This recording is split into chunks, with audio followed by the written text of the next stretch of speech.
Olá, vamos para mais um tema. Agora iremos abordar globalização, trabalho e economia, como ambos os contextos se desenvolvem diante do mundo globalizado. Iniciando com globalização e o seu entendimento. O tema da globalização ou mundialização é fundamental para a sociologia contemporânea, pois remete às tentativas de descrição, interpretação e crítica do que podemos denominar como capitalismo contemporâneo, ou ainda capitalismo mundial integrado, na expressão do filósofo francês Félix Guattari. A globalização como fenômeno é algo multidimensional, pois envolve aspectos econômicos, políticos, culturais, tecnológicos e até questões vinculadas à afetividade.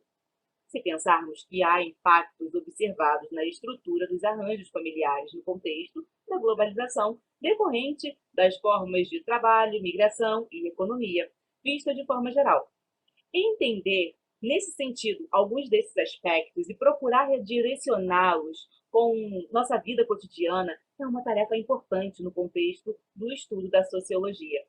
Iremos enfatizar alguns aspectos econômicos da globalização, como a sua origem e as questões vinculadas à dimensão do trabalho, que é fortemente reestruturada e cria aspectos em praticamente todas as atividades dos seres humanos.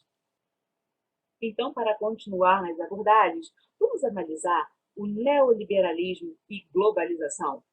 Podemos situar as origens da globalização no contexto da segunda metade do século XX, principalmente na Inglaterra e nos Estados Unidos.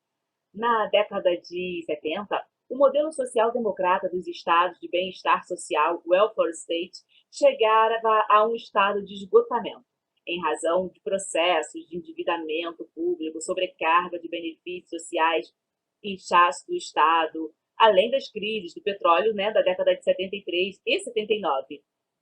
Iniciativa de reorganizar a economia dos principais países capitalistas partiu da Inglaterra, com a primeira-ministra Margaret Thatcher, e, a partir de 79, seguida pelo presidente dos Estados Unidos, Ronald Reagan, a partir de 1981.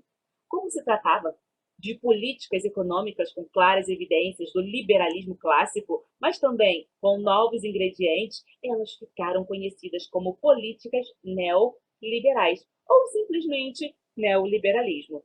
As práticas neoliberais consistiam em formas diversas de recuo da intervenção do Estado na economia, o chamado Estado mínimo, o que significaria, em termos mais objetivos, a redução dos gastos públicos com políticas sociais, privatizações das empresas estatais, o enfraquecimento dos sindicatos, a redução ou extinção das leis trabalhistas, o favorecimento ao capital financeiro, a formação de grandes conglomerados econômicos transnacionais e a transferência do controle da economia para a iniciativa privada, práticas denominadas nesse campo teórico como economia de mercado. Paulatinamente, o neoliberalismo ele foi se expandindo para outros países de economia capitalista, até ser sugerido aos países latino-americanos no Consenso de Washington, realizado em 1989. O Brasil, por exemplo, que nesse momento apresentava evidentes dificuldades em relação ao pagamento dos juros da dívida externa e passava por períodos de hiperinflação, passou a se adequar a alguns parâmetros das políticas neoliberais. Ao mesmo tempo, verificou-se no leste europeu uma série de processos vinculados à ruína do socialismo real, entre o fim da década de 80 e o início da década de 90. Em razão do colapso da própria União Soviética, o que significou o fim do período da Guerra Fria e da polarização entre esses países e os Estados Unidos. Dessa forma, um dos marcos mais expressivos do início da globalização contemporânea foi em termos da política e da economia hegemônicas, o entendimento de que o modelo capitalista em sua versão neoliberal seria a forma mais adequada de organização econômica, social e política dos países em todo o mundo. Esse conjunto de transformações define assim um contexto econômico e político dessa época. Foi então que, na década de 90, configurou-se aquilo que se denominou nova ordem mundial. Um momento histórico movido econômica e politicamente pelo neoliberalismo, associada à explosão de tecnologias de informação, associada, por sua vez, à expansão dos meios de transporte, características, conforme sabemos, inerentes ao desenvolvimento, né, do capitalismo como modo de produção. Dessa maneira, um dos conceitos que passam a definir esse momento histórico é exatamente o de globalização, perceptível na defesa do fim das barreiras comerciais e mesmo na ideia suposta de fim do Estado-nação, bem como a ideologia de que a humanidade caminharia conjuntamente e de forma inequívoca para uma mesma direção em termos econômicos e políticos. A ideia de uma comunidade global ligada pelo fim das barreiras econômicas, em que haveria uma circulação livre, né, de pessoas no mundo, tanto em termos do turismo como em termos de força de trabalho, bem como uma espécie de cultura planetária vinculada ao desenvolvimento dos meios de comunicação e de transmissão de dados, tem aí suas origens. Muitas dessas ideias foram Muitas dessas ideias foram colocadas em xeque, uma vez que alguns países se fortaleceram em blocos econômicos e passaram a favorecer o comércio entre si, e não exatamente com todos os outros blocos. Os países mais ricos, obviamente, defendiam o comércio global, no sentido de fortalecerem suas possibilidades de exportação, mas protegiam suas economias internas por meio de políticas protecionistas. Assim como os países, né, em desenvolvimento, os países desenvolvidos passaram a acentuar o controle e a vigilância sobre a imigração, principalmente dos imigrantes advindos de países pobres, cujo fluxo migratório se estabelecia em razão das diversas crises de seus países de origem, guerras, precariedade econômica, perseguições étnicas, né? Grandes grupos industriais de vários setores transferiram suas fábricas para os países subdesenvolvidos ou emergentes, nos quais se observa a existência da mão de obra mais barata e ou facilidade de caráter jurídico em relação ao trabalho de menor, por exemplo, diminuindo assim os custos com a produção e aumentando seus lucros. Esse é um processo que observamos, por exemplo, quando pensamos no desenvolvimento da China nas 2 últimas décadas, mas também observável em várias outras partes do planeta. Quando pensamos no que poderíamos denominar como aspectos negativos da globalização, podemos afirmar que esse fenômeno histórico apresenta um processo de expansão do capitalismo em escala mundial, caracterizado pelo caráter volátil do capital internacional, da desindustrialização dos grandes centros urbanos, pelos índices de desemprego, que é gerado em situação de crise econômica, mas também em virtude do fim dos postos de trabalho, frutos do desenvolvimento tecnológico, pela precarização e pela imposição das chamadas indústrias culturais da sociedade, hegemônicas do capitalismo internacional. Vejamos como dois sociólogos contemporâneos, Anthony Giddens e John Scott, descrevem esse fenômeno crucial do capitalismo atual. A globalização pode, assim, ser definida como intensificação das relações sociais em escala mundial, que ligam localidades distintas de tal maneira que acontecimentos locais são modelados por eventos ocorrendo a muitas milhas de distância, e vice-versa. Esse é um processo dialético contraditório, porque tais acontecimentos locais podem se deslocar numa direção inversa às relações muito distanciadas que os modelam. A transformação local é tanto uma parte da globalização quanto a extensão lateral das conexões sociais através do tempo e espaço. Assim, quem quer que estude as cidades hoje em dia, em qualquer parte do mundo, está ciente de que o que ocorre numa vizinhança local tende a ser influenciado por fatores tais como dinheiro mundial e mercado de bens, operando a uma distância indefinida da vizinhança em questão. Giddens, Anthony, As consequências da modernidade, São Paulo, Unesp, 91. A globalização genérica Vista de forma geral, pode ser definida por 4 fenômenos que emergiram ou se intensificaram desde meados do século XX. Primeiro, a Revolução Eletrônica, que transformou a base tecnológica e o espaço global dos meios de comunicação de massa e grande parte da infraestrutura material do mundo atual.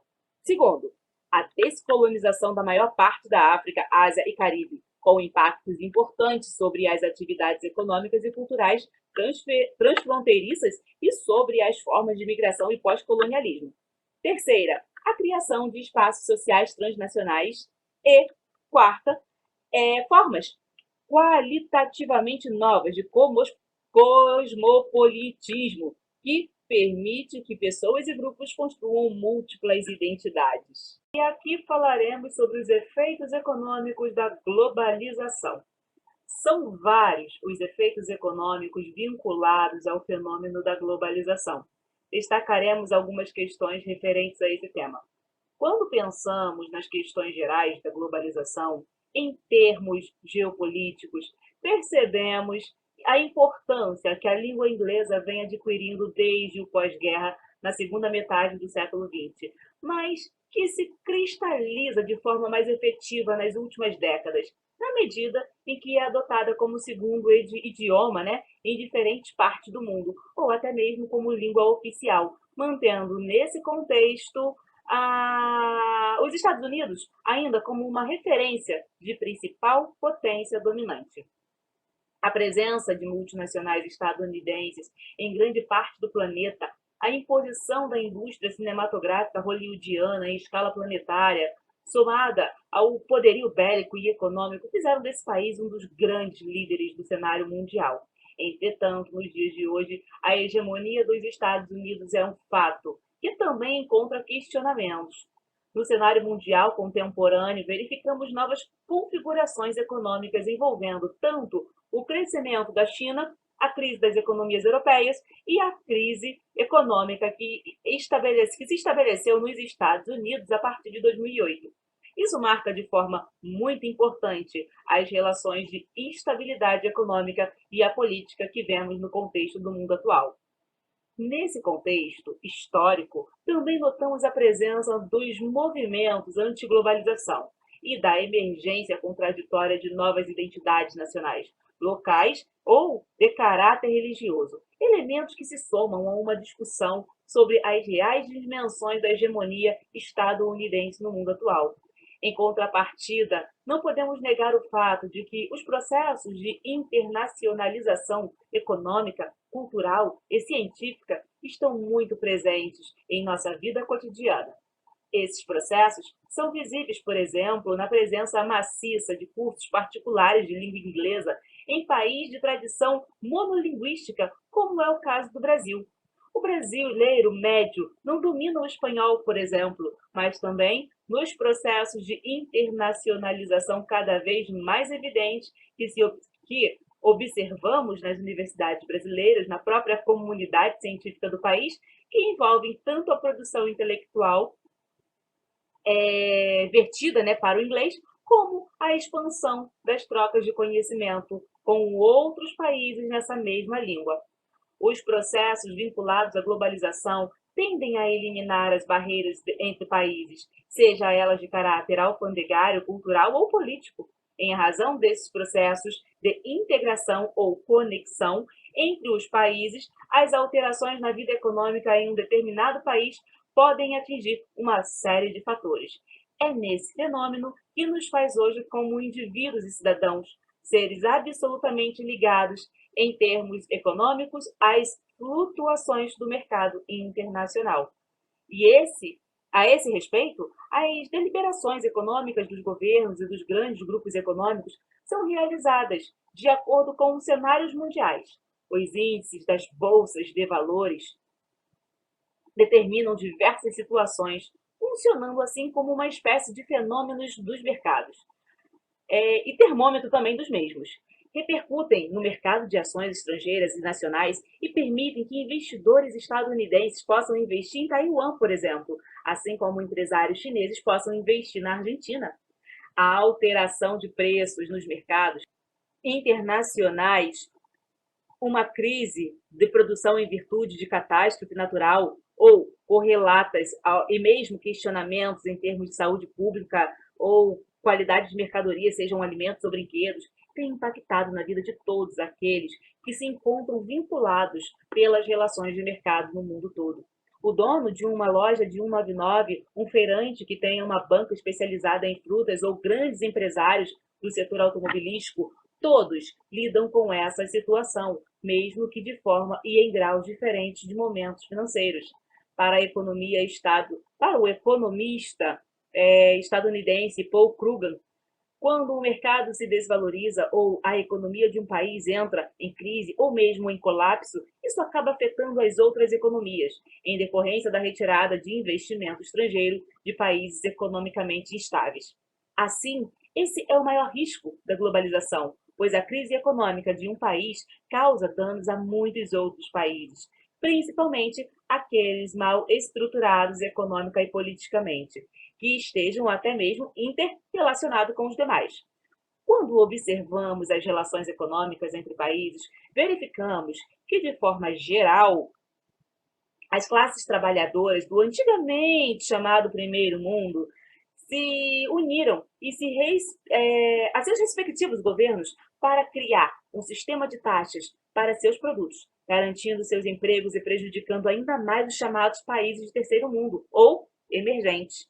Houve, assim, uma perda significativa na influência dos trabalhadores nas decisões políticas nacionais e internacionais, tornando-os incapazes de preservar seus interesses, bem como a ideia de uma articulação internacional dos trabalhadores se mostrou impossível ou muito difícil nesse novo contexto. Ao mesmo tempo, as situações de desemprego e desarticulação política criaram a possibilidade de maior exploração econômica, o que pode ser observado em termos globais na linha crescente da desigualdade econômica em termos de enriquecimento dos mais ricos, embora para muitos indivíduos exista a percepção de uma melhoria em seu nível de vida, o que é verdadeiro. A concentração de renda tem aumentado cada vez mais, mesmo em situações de crise econômica, como nos Estados Unidos e em outros países.